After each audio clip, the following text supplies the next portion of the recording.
Selamun Aleyküm dəyərli izləyicilər. Bu günləri sizinlə 7 iyun tarixində 5-ci sinif şagirdləri üçün təşkil olunmuş dəyanət imtahanının suallarının izahları ilə tanış olacağıq. 51-ci sualımızın izahı ilə başlayaq. 51-ci sualımızda bizə deyir ki, A tam BS onluq kəsirini yuvarlaqlaşdıranda 4,3 alınır və verilmiş bu onluq kəsirin rəqəmləri hasılı 64-dür. B üstə gəlsə çıxılsın anı bizdən soruşur. Baxın, əgər yuvarlaqlaşdıranda 4,3 alınırsa, A mütləq 4-dür.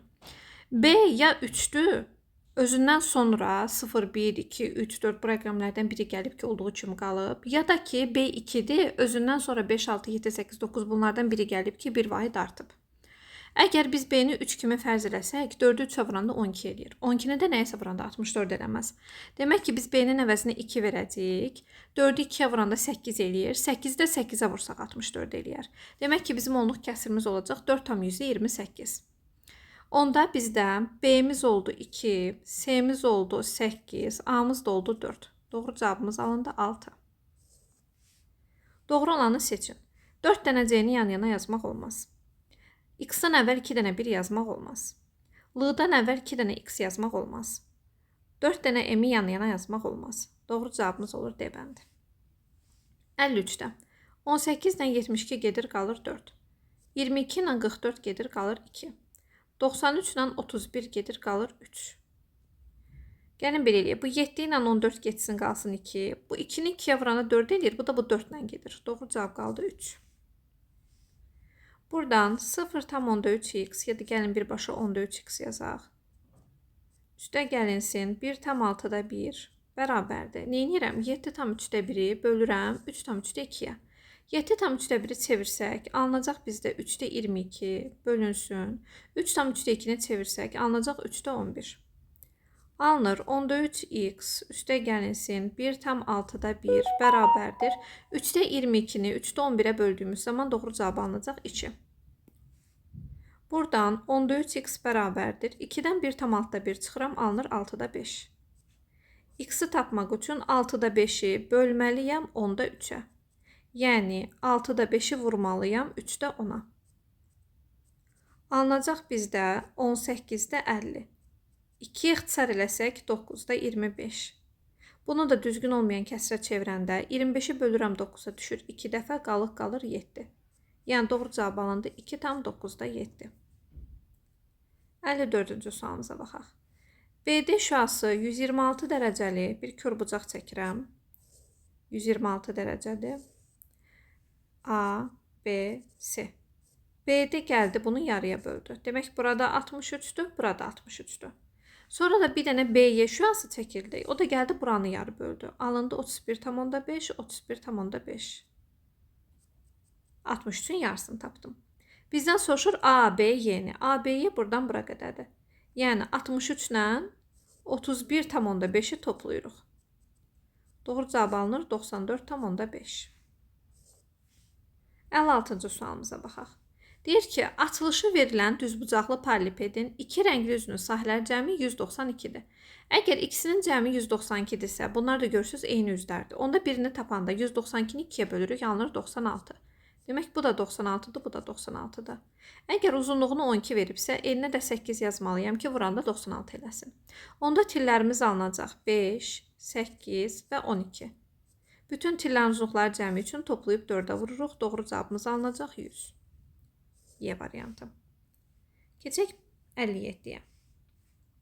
57-də 1,6x çıxılsın 4-ü tapmaq üçün bərabərsizliyin sağ və sol tərəflərini 1,5-ə bölməliyəm. Yəni 4,2-ni 1,5-ə bölmək elə 42-ni 15-ə bölmək deməkdir. 42-ni 15-ə böləndə düşür 2 dəfə 2,15-də qalıq da qalır 12. Yəni 2 tam 3-ə ixtisar eləsək 5-də 4. 2,8. Bura alındı 2,8. 15,6-nı da bölək 1,5-ə. Yəni 156-nı bölmək lazımdır 15-ə. Alınacaq 10,15-də 6. 3-ə ixtisar eləsəm 10,5-də 2. Yəni 10,4. Burada yazıram 10,4. Daha sonra hər tərəfin üzərinə 4 gəlirik. Alınır 1,6x. 2,8-in üzərinə 4 gəlirəm, 6,8. 10,4-ün üzərinə 4 gəlirəm, 14,4. Buradan da x-i tapanda hər tərəfi bölürük 1,6-ya. Yəni 68-i bölürəm 16-ya. 68-in içində 16 4 dəfədir, qalır 4. Yəni 4 tam 4-də 1. Bu da edir 4,25. 14,4-ü 16-ya bölmək 144-ü 16-ya bölmək deməkdir. Bu da düşür elə 9 dəfə. Bu şərti ödəyən natural ədədlər 5, 6, 7 və 8-dir. 11 üstə gəlinsin 7, 18, 18 üstünə 8, 26. Keçirəm 58-ci suala. Kvadratın sahəsini 2,165 kvadrat metr azalanda alınan kvadratın perimetri bu qədər oldu. Əgər kvadratın perimetri 9,6 olubsa, demək ki, tərəfi 9,6-nı bölürəm 4-ə, 2,4 olub. Yəni, əgər perimetri 9,6-dırsa, demək ki, tərəfi 2,4 imiş. Tərəfi 2,4-dürsə, buradan sahəsini tapaq. Yəni, 2,4-ün kvadratını tapırıq. Alınacaq 5,76. Demək ki, kvadratın perimetri 9,6 olubsa, yəni sahəsi 5,76 oldu. Onda əvvəl sahə nə qədər imiş ki, 2,65 azaltdım, alındı 5,76. Bunu tapmaq üçün 5,76 ilə 2,65-i toplayıram ki, əvvəl sahə nə qədər imiş ki, 2,65 azaltdım, belə oldu. Bunları toplayanda alınır 8,41.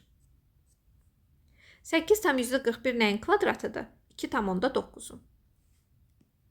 Bunu siz natural ədədin kvadratı və kubu dərsindən əzbər bilməlisiniz. Yəni, düşünməməlisiniz 2,4-ün kvadratı nədir? 24-ün kvadratını bildiyiniz üçün dərhal yazmalısınız.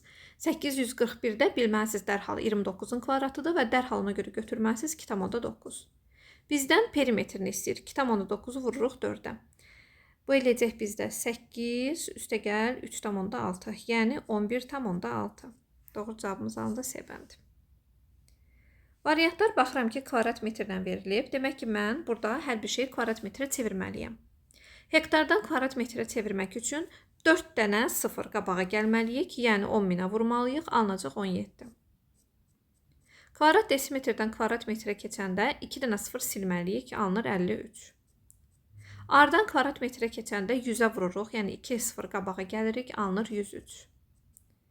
Kvadrat santimetrdən kvadrat metrə keçəndə 4 dənə 0 silirik. Yəni 1, 2, 3-ü silindi. Bir dənə də vergül sürüşdü. 63,5.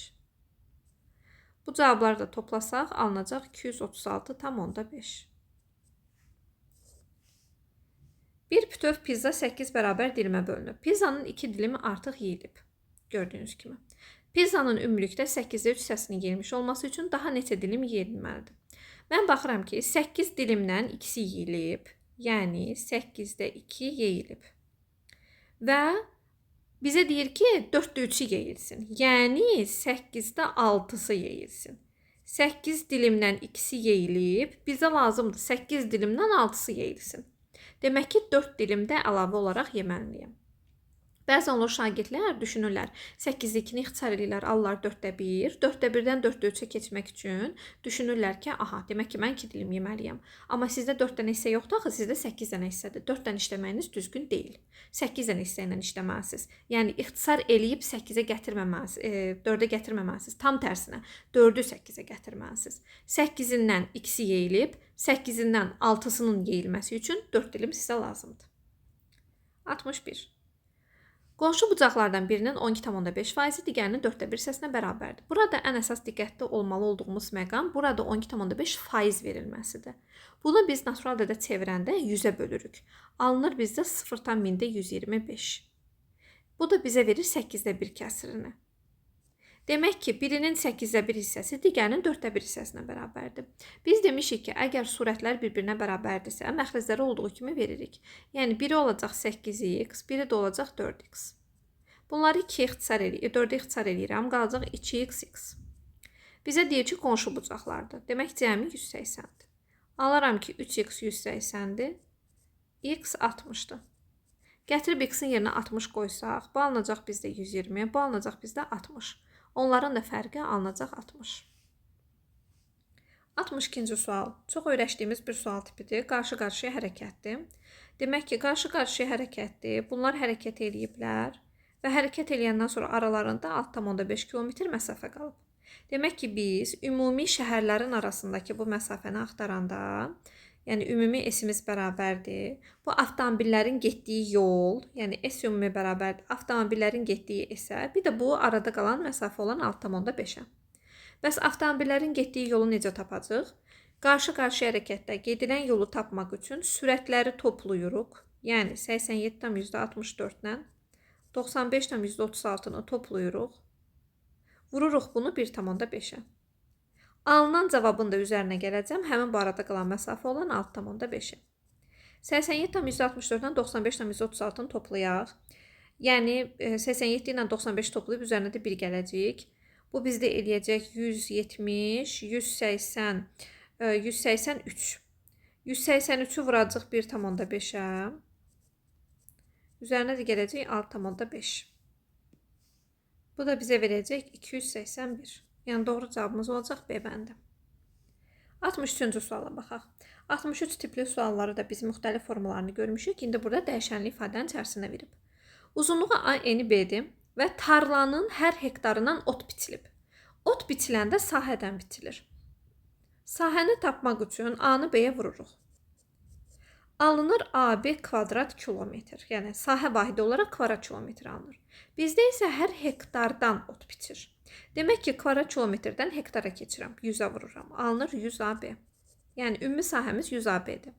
Hər 1 hektar 3 sentnerdirsə, 100 AB hektarımız olacaq 300 AB sentner. Bizdən cavabı tonla istədiyi üçün 1-0 silirik. Alınır doğru cavabımız 30 AB. Çünki 1 ton 10 sentnerdir. Bu səbəbdən doğru cavabı tapmaq üçün 300 AB sentneri böldüm 10-a. Alındı 30 AB. 64-cü sual. 3 rəqəmli ABC ədədimiz var. Yazıram A, B, C. Deyir ki, təkliklər mərtəbəsinin rəqəmi, yəni C, yüzlüklər mərtəbəsinin rəqəmindən, yəni A-dan 60% çoxdur. Onda A-ya verək 100, C də ondan 60% çox olsun 160. Onluqlar mərtəbəsindəki rəqəm təkliklər mərtəbəsinin yarısıdır, yəni 80-dir. Təbii ki, belə rəqəmlər ola bilməz. Bunu tam şəkildə ixtisar edirəm. Hamısını bölürəm 20-yə. 5, 4, 8. Demək ki, doğru cavabımız oldu. 548. Bizə deyir ki, bu ədədin 0,2 hissəsini tap. Ədədin 0,2 hissəsini tapanda onu 0,2-yə vurmalıyıq. Ədədi 0,2-yə vurmaq da həmin ədədi 5-ə bölməklə eyni şeydir. 5-in içində 5 bir dəfə, 4-ün içində yoxdur. 48-in içərisinə 5, 9 dəfə, qalıq qaldı 3, yəni 0,6. 109,6. 65. Ananın yaşı və 2 övladının yaşları cəmi. 2 övladdır bu. Deyir ki, bu bundan 4 dəfə çoxdur. Demək, bu 4x-dir, bu x-dir. 6 il keçəndə ana sadəcə 6 yaş böyüyür. Amma övladlarının hər biri 6 yaş böyüdüyü üçün biz bunu üstəgəl 2-dən 6 yazırıq. Çünki burada 2 övlad var. Bu da 6 yaş böyüdü, bu da. Ümumi x üstəgəl 12 oldu. Və bizə deyir ki, ananın yaşı övladların yaşları cəmindən 2 dəfə çoxdur. Yəni 4x üstəgəlinsin 6, x üstəgəl 12-dən 2 dəfə çoxdur. Alınır 4x üstəgəl 6 bərabərdir 2x üstəgəl 24-ə. Buradan 2x bərabərdir 18-ə, x də bərabərdir 9-a. Bizdən hazırda ananın yaşını istəyir. Ananın yaşı bizə 4x idi. Ona görə 4-ü vururam 9-a. Doğru cavabımız alınacaq 36. B bəndi. 66-cı sual. Teli 1 desimetr olan kubun həcmi olacaq 1 kub desimetr.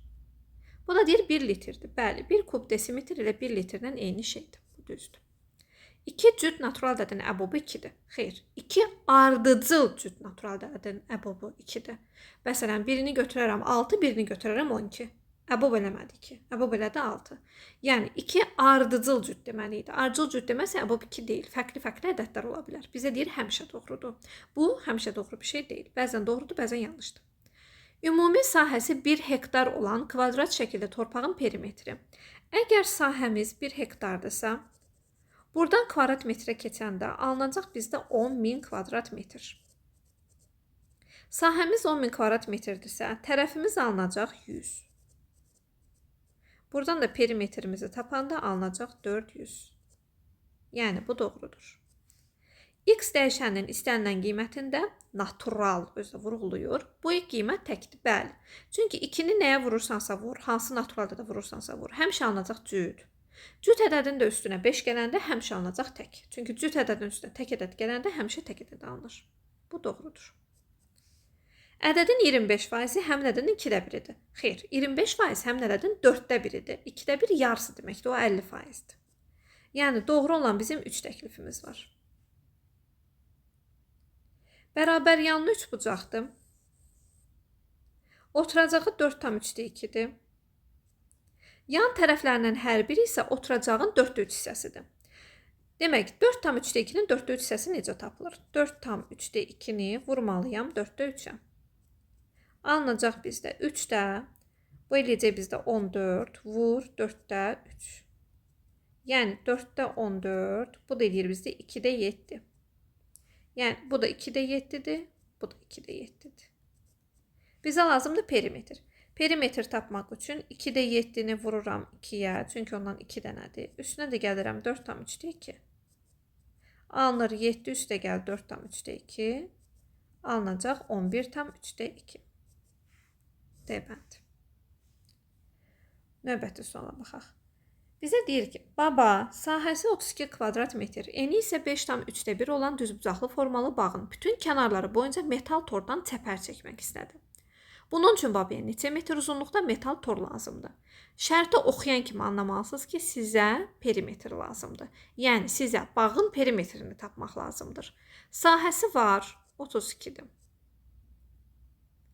Enimiz var, 5/3-dir. Yəni, uzunluğu tapaq. Uzunluğu tapmaq üçün sahəni bölmək lazımdır enə. Yəni, 32-ni bölməliyəm 3-də 16-ya. Bu da verir bizə 32 vurulsun 16-da 3. Alınır 6. Demək, enimiz 5/1, uzunluğumuz 6. Perimetri tapanda 6 ilə 5/1-i toplayıram. Alınan cavabı vururam 2-yə. Alınır 22/3-2. Necə belə test tapdım? Bu 11/3 eləyir. 11-i vurdum 2-yə 22, 3-də 1-i vurdum 2-yə 3-də 2. Və cavabım hazırdır. 69-da. Baxın, bunu tanıdığınız fiqurlara bölməlisiniz. Bir dənə bölməli olduğumuz şey budur. Digərini özü sizin üçün bölüb. Bunun kateti 6-dır. Bu katet 10-dur. Sahəsi alınacaq bizdə 30. 6-nı vurdum 10-a, böldüm 2-yə. Bu katet bura 8-dirsə, demək bu katetdə olacaq 8. Ümumi buradan bura qədər 20-dirsə, 14 üstə gəl 6, bura 20-dir.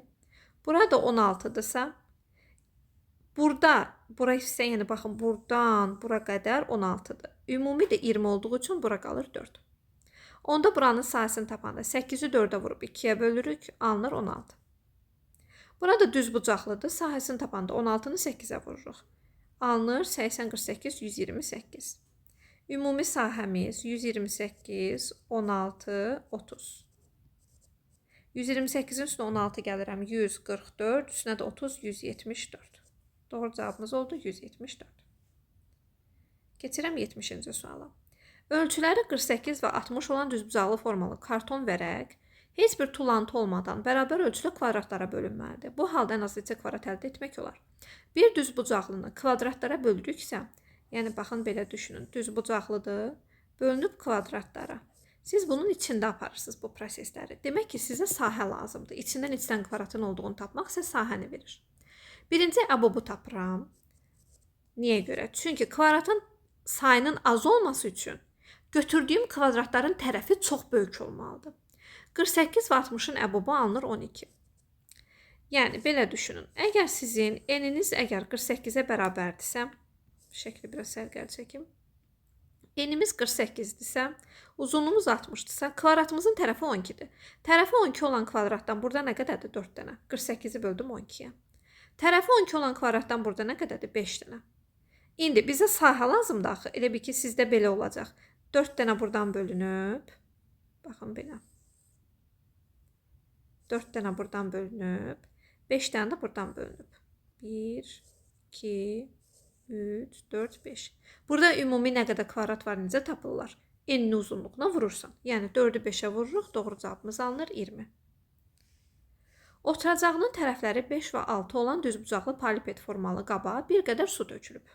Bilirik ki, su həcmindən tutur. Yəni bizə burada həcm lazımdır. N var, uzunluq var, hündürlük yoxdur. Bu qaba tilinin uzunluğu 2 sm olan 3 eyni kub formalı daş atıldı. Aydındır ki, suyun içinə daş atıldısa, hündürlük nə edəcək? Artacaq. Hündürlük çoxaldı, hündürlük qalxdı. Deyir ki, indi atdığım qabdakı suyun hündürlüyü oldu 100 millimetr. Bu millimetrdən santimetrə keçsək olacaq 10 santimetr. Əvvəlcə qabda neçə millilitr su var idi? Demək, millilitr ilə kub santimetrdən eyni şeydir. Yəni biz elə hər şey santimetrdən işləsək birbaşa cavab alacaq. Baxın, əvvəl nə qədərsə həcmin var idi, bilmirəm nə qədərdir. Bu həcmin üzərinə gəldiyim 3 dənə tili 2 olan, yəni həcmi 8 olan, tili əgər 2-dirsə, demək həcmi 8-dir, olan daşları və nəticə etibarı ilə alınan suyun hündürlüyü 10 oldu. Suyun hündürlüyü 10-dur, eni 5-dir, uzunluğu da 6-dır. Təbii ki, en və uzunluq dəyişməz. Sən qaba götürüb daş atandan sonra qab birdən-birə götürəcək enən uzunluğu balacalaşıb artacaq. Eyni qabdır. Qabda heç nə dəyişmir. Hündürlük qalxıb düşür sadəcə. Sən daş atdığın üçün hündürlük çoxaldı. Əvvəl 10 deyildi, başqa ədəd idi, bilmirik neçə idi. Amma artdı, alındı 10. Demək, enimiz 5, uzunluğumuz 6, hündürlüyümüz 10. Alınacaq həcmimiz nə qədər? 300.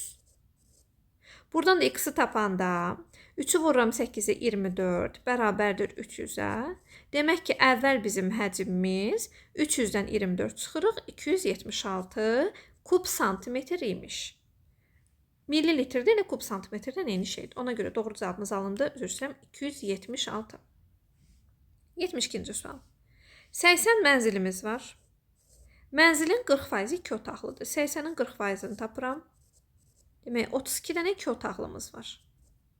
Bu 2 otaqlıların 75%-i satıldı. Demək ki, 25%-i satılmayıb. 32-nin 25%-ni tapıram. Yəni 4-ə bölürəm. Alınır 8. Demək ki, 8 mənzil satılmayıb. Keçirik 73-cü suala. Uşaqlar 3 kisə torpağı bir neçə dipçəyə böldülər. Yəni 3 kisə neçəyəsə bölünüb. Və alınıb hər kisəyə 4-3, 4-3, 4-3. Yəni hər dipçəyə 4-3, 4-3-dür. Neçə dənə 4-3, 3 kisəni verəcək. Demək ki, 3-ü bölürəm 4-3-ə. Doğru cavabımız alındı 4.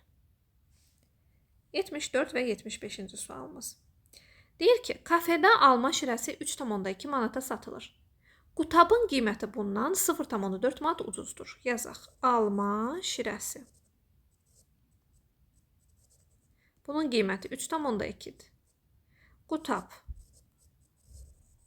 0,4 ucuz. 3,2-dən 0,4 çıxıram, alınır 2,8. Bir qutu çərəzin qiyməti 0,8 manat baha. Çərəz. Nədən bahadır? Bundan, yəni alma şirəsindən. Alınacaq 4. Demir axı sənə bir qutu çərəzin qiyməti qutabdan 0,8 bahadır. Söhbət hələ də cümləni davam elətdirir. Yəni söhbət hələ də bundandan gedir, yəni alma şirəsindən. Lalə bir qutab, bir alma, bir qutu çərəz sifariş elədi. Ona verilən çekdə ümumi sifarişin məbləğinə 10% xidmət haqqı da əlavə edildi. Görək normalda bunun qiyməti nə qədər edir? 3,2-nin üstünə 2,8 gəlirəm, alınır 6. 6 üstünə 4 gəlirəm 10. Ümumi normalda 10 manat eləməli idi. 10% xidmət haqqı əlavə edildi. Yəni, onun 10%-ni tapıb üzərinə gəlirik. Onun da 10%-i 1 eləyir. Demək ki, 1 manat üzərinə əlavə edildi. Və 11 manat ümumi tutdu bizdə. Çünki onun 10%-i 1 eləyirdi. Deyir ki, indi 15 manat pul verdim. Nə qədər qaytaracam? 11 manat tutub sən 15 manat vermirsən. Demək ki, 4 manat sənə qaytaracaqlar. Və sonuncu sual. Bu kəsir düzgün olmayan kəsirdir. Əgər kəsirimiz düzgün olmayan kəsirdirsə, demək ki, bizim məxrəcimiz surətimizdən kiçik bərabərdir. Yəni, A-mız 6-dan kiçik bərabərdir. Bu kəsirimiz düzgün kəsirdirsə, A-mız 10-dan kiçik ədədlərdir. 10 ola bilməz. Bu kəsir düzgün kəsirdirsə, bizim surətimiz, yəni 2a üstəgəl 9-umuz düzgün kəsir olduğu üçün 15-dən kiçikdir. Yəni 2a 6-dan kiçikdir, a 3-dən kiçikdir. İndi a-nın ala biləcəyi qiymətlərin cəmi 66-dır. Baxaq. Burada 1-dən 6-ya qədər olan ədədlərin cəmini tapsaq, əslində burada a-mıza şərtdə a-nın, natural yazıb, üzr istəyirəm, natural yazıbmış. 1-dən 6-ya qədər ədədlər aiddir. 1-dən 6-ya qədər ədədlərin cəmini də tapanda nə edirik? 6-nı vururuq 7-yə, bölürük 2-yə. 21. Yəni 1-ə aid oldu B bəndi. 1-ə aid oldu B bəndi. Cəmi 66 olan burada yoxdur. Çünki burada var, bəlkə burada olar. İkinci bənddə 1-dən 9-a qədər ədədlərin cəmidir. 9 vur 10 böl 2. Bu da 45 elədi. Yoxdur bizdə 66. A variantı bizdə yoxdur. A variantı bizdə yoxdur. B-ni tapdıq.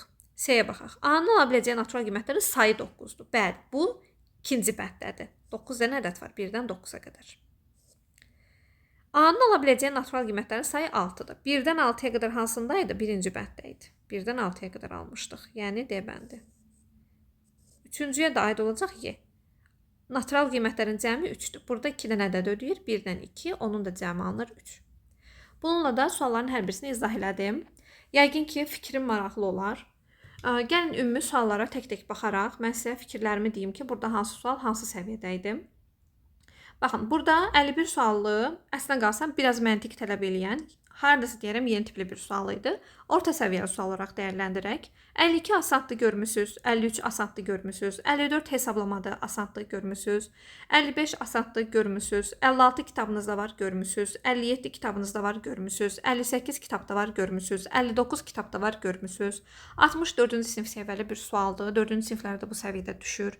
Yəni bunu siz eləməyə bacarmalısınız. Bu yeni tipli sualda sayılmır. Hardasa kimisə ağlına gəlməz 4də 1 yazar deyə orta səviyyəli sual kimi deyə bilərəm. 61 hardasa çətin sual deyə bilərəm. Çünki 12,5 faizi kimsə onluq kəsri çevirməsə ya da 4də 1 faizi çevirib 25 faiz yazmasa bu cavabı tapa bilməyəcək. Yəni bu sualı həll eləyə bilməyəcək, düşünəcək sual səhvdir, niyə cavab çıxmır, niyə cavab alınmır. Yəni bunu da hardasa orta səviyyəli sual kimi dəyərləndirə bilərəm. 62 kitabınızda var, 4-cü sinif sualdır, görmüsüz. 63 hardasa deyərəm çətin səviyyəli bir sual sayıla bilər. Çünki uşaqlar bir neçə vahidlə işləməyə adətən bacara bilmirlər. Bir məsələnin içində həm kvadrat kilometr var, həm hektar var, həm sentiner var, həm ton varsa artıq şagird burada çaşır. Ümumilikdə təbii ki, bu tipli suallar görmüsüz. Bundan çətinlərini də görmüsüz. Eləməyə bacarmalıydınızmı? Bəli. Amma hardasa orta səviyyəli və yaxud da çətin səviyyəli sual kimi qiymətləndirmək olar. Yeni tipli sual sayılmır. 64-dən müəyyən dərəcədə hardasa yeni tipdir, amma əslində qalsa o qədər də çətin deyil. Gördüyünüz, yəni işlədiyiniz tiplərdəndir. Sadəcə ABC-nin qabağına bu ədədləri yazıb ixtisar eləmək lazım idi, bitdi, getdi. 65 yaş məsələsidir. Burada düşünmək lazımdır ki, 2 övlad olduğu üçün hər birisinin üstünə 6 gəlməliyik. Diqqət tələb edən sualdır, orta səviyyəli sualdır. 66 təklif sualı, elə də çətin bir təklif sualı deyil. Amma uşaqların vahidlərlə işləmə bacarığı zəif olduğuna görə burada çaşa bilərlər və yaxud da ki, burada əbob hissəsində çaşa bilərlər. 67 sadədir, 68 sadədir, 69 orta səviyyəli bir sualdır. İndi deyəcəksiniz, mənim heç nəyə çətin demir, deyəcəm, 71-ə çətin deyəcəm. 70 kitabda görmüsüz. 71 çətin səviyyəli sualdır. Hər uşağın ağlına gələ biləcək bir sual tipi deyil. Uşaq düşünməlidir ki, mən bunu atdım, bunun həcmi artacaq. İmtahan situasiyasında bunu düşünə bilərdimi? Bu biraz çətin. Amma məsələn, normal halda uşağın qabağına qoy ki, bu sualı həll elə, əminəm ki, bir çox şagird eləyə bilərdi. Sadəcə imtahanda müəyyən qədər çaşqınlıq yəqin ki, yaşayıblar. 72 asandı görmüsüz, 73 asandı görmüsüz, 74 sadəcə hesablamadır, hesablayıb cavabı tapmaq lazımdır, sadə sualdır və 75-də həmişə işlədiyiniz, gördüyünüz, yəni düzgün olmayan kəsirdir, sadə bir uyğunluq sualdır. Yəni ümumiyyətcə açıq suallar rahat bal qazandıra biləcək suallardır. Heç birisi demək olar ki, çətin deyil. Hardasa 74-də biraz hesablama var, o da ədədləri elə ədədlər veriblər ki, hesablama belə rahatdır. Yəni toplayanda 10 eləyir, onun 10% 1 eləyir. Bilərəkdən elə ədədlər seçiblər ki, siz çox rahat tapasınız. Belə, yəni ümumi olaraq suallar elə də çətin suallar deyil. Yaxşı nəticə toplamaq olar. Orta səviyyəli suallar daha çoxdur. Amma asan səviyyədə var, çətin səviyyədə var. Suallar mənim çox xoşuma gəldi. İnşallah ki, imtahan nəticəniz qənaətbəxş olar. Sizi qane edər. Qəbul nəticəniz inşallah ki, sizin hazırlaşmağınızla təbii ki, düz mütənasibdir, bunu bilirsiniz. İnşallah ki, hər şey çox yaxşı olar.